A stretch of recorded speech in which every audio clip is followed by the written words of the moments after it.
Hey, Brian King here again. Wonderful to see you here.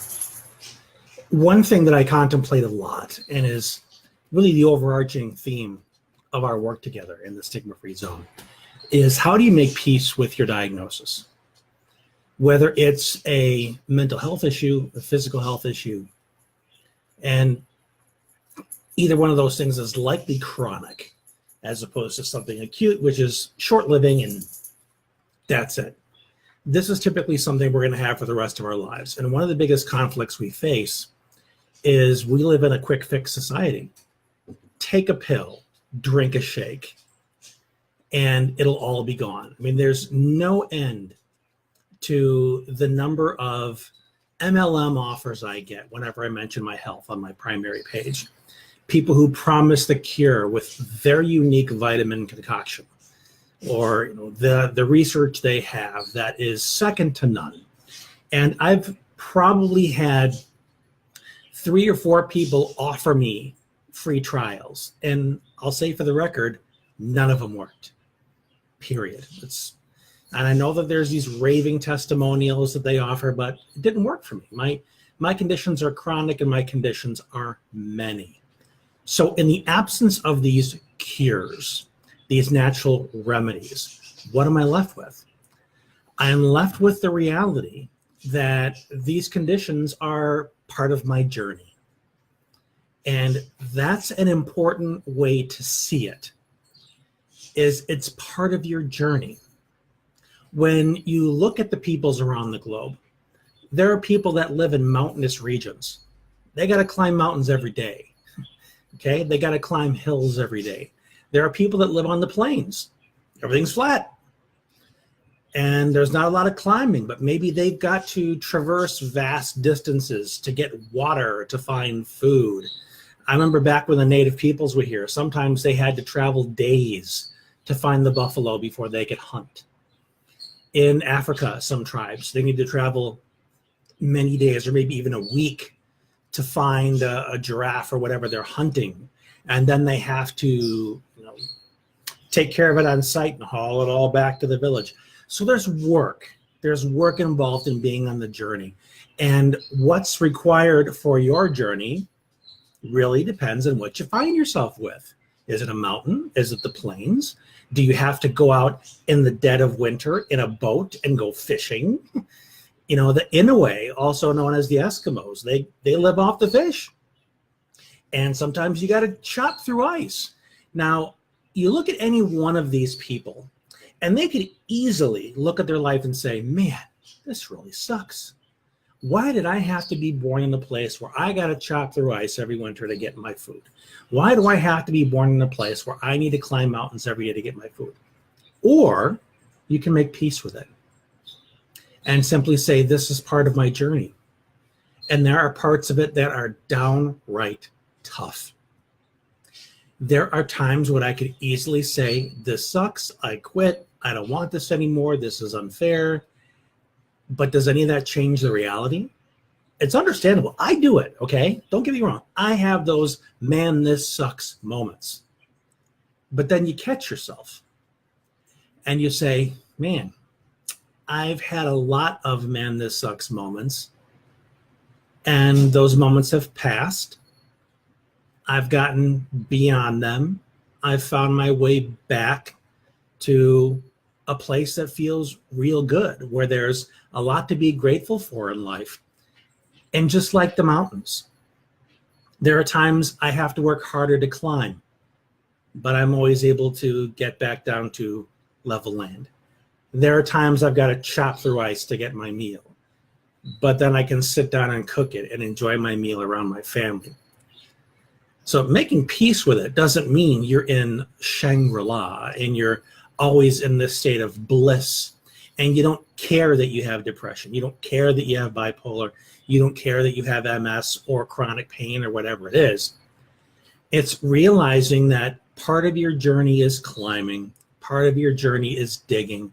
Sometimes it hurts. Sometimes you sob. Sometimes you feel angry. But then you realize that you're in that state. You realize that you know how to get back down off the mountain.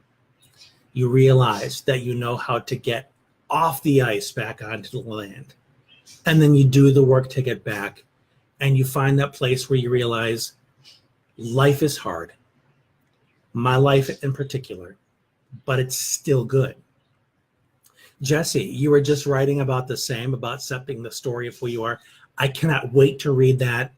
If it's a blog, Jesse, please share it in the group so that the rest of us can see that too. And it's wonderful to see that we're on the same page, because that just helps the mission of this group more, when more of us are thinking like this and realizing that, yeah, in some cases, maybe people can get beyond whatever chronic challenge they're having, and bless them. That's wonderful. But for some of us, we are bestowed this opportunity for long-term character building. See, again, there's another reframe. You know, as opposed to, well, I guess I'm just going to have to suffer with this for the rest of my life. You look at it that way, you're not going to find peace. You're going to find ongoing resentment. But if you realize that it's a journey, it's a character building, an ongoing experience, and then you get to turn that around and model it for other people, of how do you live a life filled with struggle, but live it in a way that you model strength, you model resilience for other people. And that's ultimately what I look to do with all of my challenges. And my primary motivation, and people ask me this, what keeps you going? You know, what helps me be positive? Well, I'm raising 3 boys who have their own challenges, ADHD and Asperger's and so on. And I want them to see somebody who is resilient, who is perseverant, not somebody who is always whining, not somebody who is always, you know, cursing life or cursing the creator and God did this to me. I don't want them to see a victim. I want them to see somebody that takes full responsibility for their life and sees possibilities and opportunities within their difficulties, and most importantly, takes action to live a full and fulfilling life regardless of these challenges. That's what I want to model for my boys, because when I'm gone, I don't want my legacy to be, Dad didn't prepare me for the world. Dad was always bummed out. Dad was negative about everything. I don't want them to see that from me. I want to show them how to live from their character, from their inner strength. And that's why I've become the person that I am now. And it helps that I can share that with others as well. Jesse, it's actually in my profile, but you also want to put it in a post about you. Thank you so much, Jesse. Jesse, I can't say enough about Jesse. She's an absolute beautiful human being. You know, I just met her recently, and she is the bomb, to use a 90s expression. So making peace, again, is very much about finding that place within yourself where you can get back to the life is still good. There's still a lot of beauty in my life. My life isn't all about my mood swings. My life isn't all about my pain. My life isn't all about the difficulties that I have getting out of bed, or whatever it is you tend to draw your attention to when you're in those moments of poor me or awfulizing life. You focus on, this is what's good now. This is what I can enjoy now. The days when I'm laying in bed, like yesterday was a bad pain day, and I spent a lot of time in bed. And I took time to look at the sun coming through the window. When my cat jumped up on the bed, listening to the purring and petting him, listening to my kids chuckle downstairs. And instead of focusing on, man, I wish I was down there with them. Man, I feel like I'm missing out. Instead, my focus was, I'm so glad my boys are happy.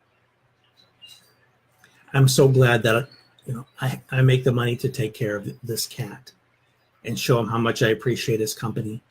It's the little things, my friend. The little things where you find the joy. It isn't the trips to Europe. It isn't attending the concerts or whatever. It's the little moments that are most valuable to folks with chronic illnesses, because those moments really can stand out for us. And that's my suggestion. That's my experience. And I hope that this little conversation has been helpful for you in some way. It's all about perspective. It's all about the meaning that you assign to your experiences. So hopefully this has been of value. If there's other people in your life, and I imagine that there are, that you think can benefit from this as well, go ahead and share it with them. And if you really enjoy what we're doing in the group here, invite more people to join us. Well, until next time, this has been Brian. Take care, and we'll talk to you soon.